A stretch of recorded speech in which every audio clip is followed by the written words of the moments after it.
Okay, today we are shipping this 1920 L.C. Smith typewriter. Look at that. It weighs about 30 pounds, so let's see how we can get this shipped safely.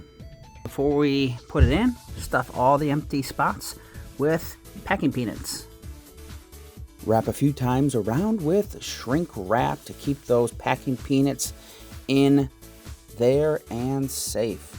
Here's what it looks like, completely shrink wrapped. Peanuts will not fall out. Let's size it with a box. Still looking great. Looks like it's gonna fit just fine.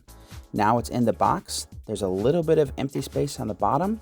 Let's tape the bottom up, and then we're gonna flip the box over and fill the rest with packing peanuts. Fill it full. We're gonna shake the box so it fits in nice. Topped off with packing peanuts. That's oddly satisfying. Now we're gonna jerry rig a top of the box. Fold it over of these tabs that I still had lying around here at my house, and we're gonna have 3 of those. Still doesn't look pretty, but we want to protect it. Let's tape it down some so that way it's covered up. Your packing peanuts won't fall out. And then wrap it all up with bubble wrap.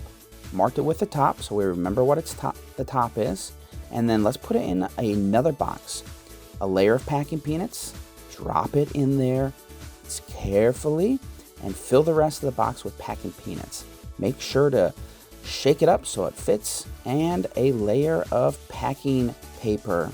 On top of that, more packing peanuts. We want this to be safe. Tape this box up and we are ready to bring it for shipping.